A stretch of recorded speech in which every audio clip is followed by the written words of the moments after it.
McFadden is here to talk about profitability for life. That's me. I'm Marion McFadden, and I can give a good plug for the lady who talked about the stretches, because I've always loved massages, but I think a stretch heals me more than what massages do. So it's very healing. Is there a slide for me? So I'm from Kansas City area, Liberty, and the reason I'm in Mankato, and thanks for welcoming me to your community, is that my husband and I watched the Little House on the Prairie series, and Walnut Grove, Mankato, Sleepy Eye, and all these towns were used extensively in that. So I figured Kansas City's got lots of people. It might be a long time before I hit 2%. So I chose Mankato, and here we are. I'm starting my own new business. My name is Marion. I'm striving to become a public speaker and a writer, and I'm in the very foundational parts of it in 2019. And I wrote my first book chapter, and I'm going to be writing my first book this year. And I want to help companies and people and organizations find that success and breakthroughs to have their employees become more profitable by overcoming disappointments. I think pretty much everything you try in life doesn't work. And as we go through life, we get those disappointments. How can we move forward with that? Next slide, please. Why do I have the right to say this? I co-ownership of a Conklin distributorship with my husband. We have a multi-million-dollar business. We work with agriculture. Being from a farming community here, I notice a lot of agriculture in this area. And we also have roofing where we can renew or re-roof existing low slope or flat roofs. I've been experienced becoming successful myself and watching a lot of other people become successful under our leadership. So I've been working with my husband for 16 years, and if you do that in a business together, you have some success stories too. Working with your spouse isn't always the easiest, but rewarding. Next slide, please. This was my foundation beginning. Are there words with that, or is it somehow they didn't come through? But that was me at the age of 14. I was raised in a conservative horse and buggy Mennonite community and believed I would always live that and be that the rest of my life. And at the age of 33, I made a big cultural shift. So I also understand changing cultures or crossing cultures, and I love to see those bridges come together where we don't look at skin color, we don't look at people groups so much, but that we can be a strength and encouragement to each other. We're having a little funny stuff going on with my slides here, but you can move on to the next one. So when I made my choice to embrace a broader world than what I was raised with and that my community was comfortable with, one of the first things I was attracted to was education. And so in 2001 is when this collision happened, where I just felt like something gave me a new set of glasses, and I give God credit for that. I think it came from God. And instead of seeing myself in this little community, I now stepped out and embraced something new. And that was in 2001. I had an 8th grade education. In 2005, I took a GED. In 2012, I graduated with a bachelor's degree. And in 2014, I had my first international trip. In 2018, I enrolled in a business school and for speaking and writing. And in 2019, I'm launching my new business called Profitable Roofing. And I want to speak to whoever opens those doors. I don't know what's happening with my slides. They're not coming up right. There should be a little more content on there.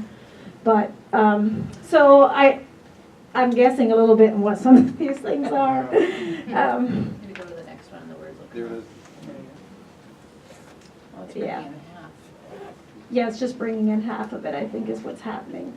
But so as you can see by that little picture, there's division because we have disagreements on how we see things. And what I want to do through public speaking is speak to companies who want to build strong teams, whether it's in conventions and conferences. I'm very familiar with public speakers coming in and addressing our business group within our company. And I have a great love for international I never dreamed. I came from such a small community that I would someday see the world as something that I'd like to connect with and speak to audiences that need a breakthrough, men and women of all ages, and disappointed people who need hope.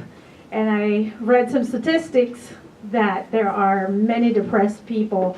I think it was like, you know, what are statistics? But it was like 50% of people are disappointed employees. And what kind of production do you get when there's not much hope and there's disappointment?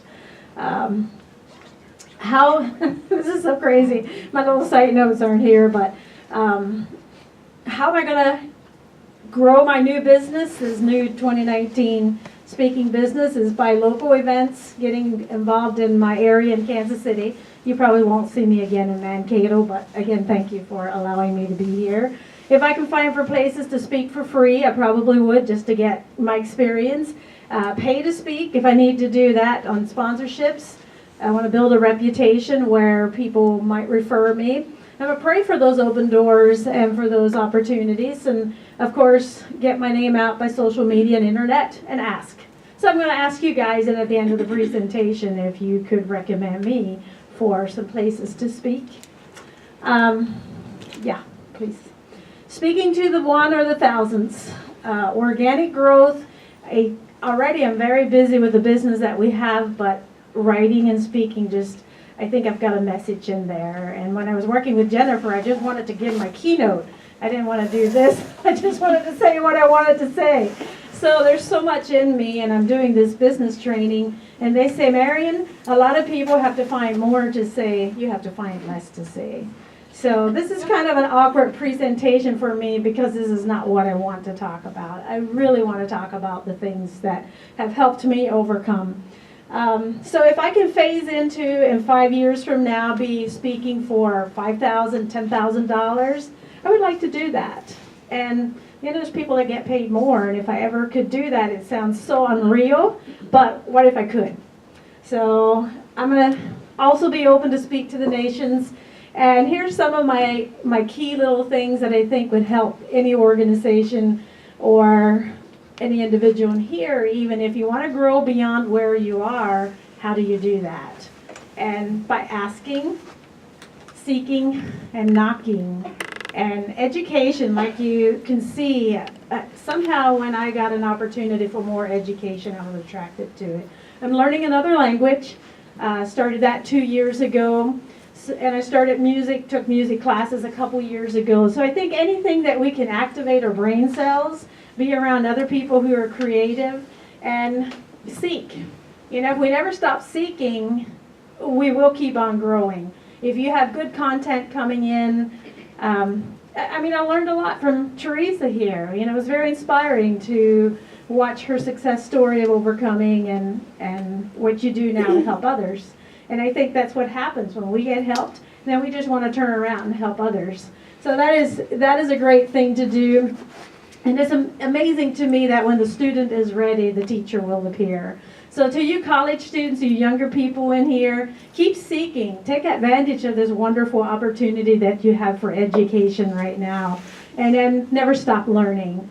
If there's anything that has brought me from that 2001 experience of taking on a new culture and, you know, going from horse and buggy to driving to Mankato to come speak to a group of great entrepreneurs and successful people, which could be pretty intimidating, especially when you're like a nobody, you know, you're a barefoot country girl. But I chose to continue to learn. I've chosen to grow in honor. And that's how I would ask, too, that when you seek, you can ask and you can take from people, you can knock down doors, but that's the dishonorable way to do it.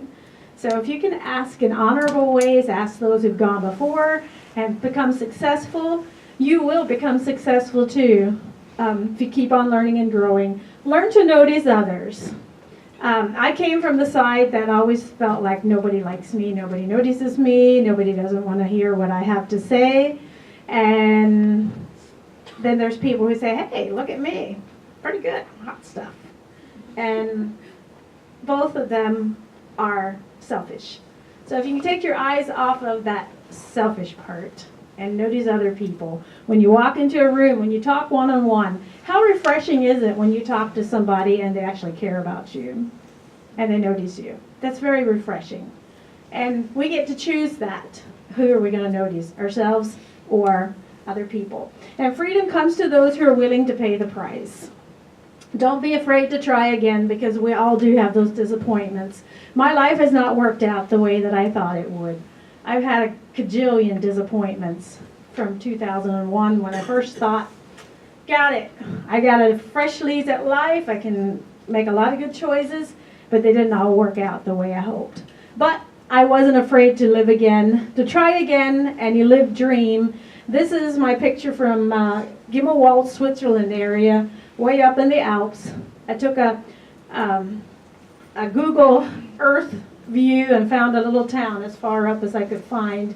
And I Googled the town, and it said, if heaven isn't what it was meant, what it is said to be, I'm going back to Gimmelwald. So I thought, well, sounds like a pretty good review. And I wanted to go hike. My husband wasn't able to, so I did a 6-hour hike by myself on a rainy day. And I wanted to find the cows, because this little town we were at had no cars. So it's just the most unique experience for me.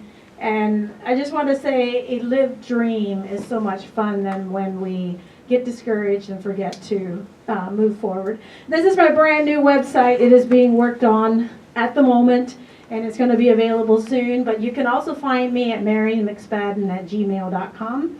And I do have some business cards. And other than that, I don't know what to say at the moment, other than Thank you. I want to grow. Thank you. Thank you so much. Any questions? Any questions? Comments, advice? I had a question. Why aren't you coming back to Mankato? Well,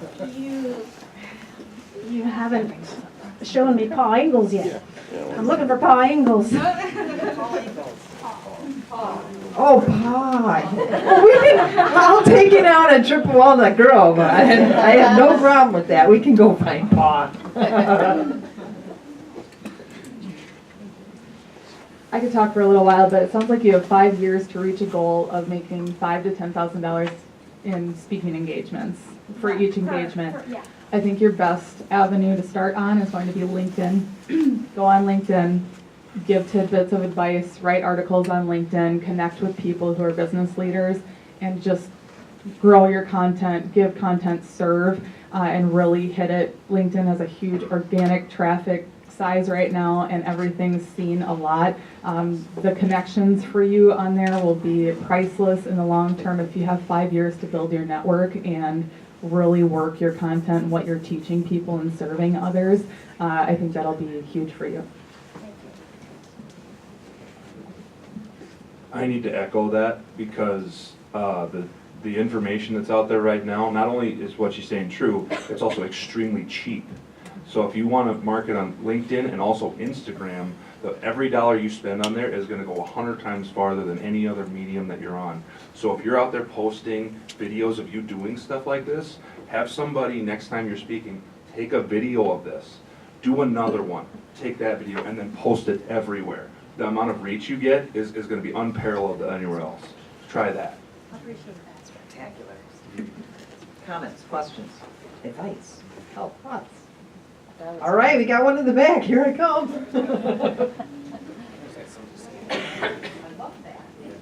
Hey, great ambitions and goals to move forward, and you've come from a successful background, which sounds like that's a really key point in sharing and motivating and inspiring others. You have this Brene Brown feel to you, I think, and that's a compliment, I hope. And if you haven't seen any of her stuff, it might be good to do a quick study, because I feel like, she's like the top of her game on what you're trying to do. So it's kind of maybe something that you might want to look into. But again, that name is Brene Brown. One N. One more question. Okay. Very inspiring. I love your story. Mine's somewhat similar, but what I would like just a little more clarity on what exactly your message is and who you are looking to reach. Like who might your ideal client be?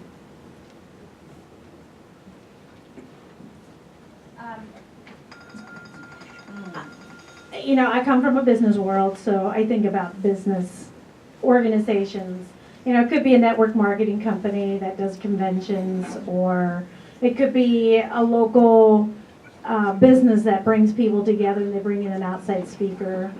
Or it could be, I just met an organization called Stonecroft, and that's not a really big money-making thing. So right now I'm just really looking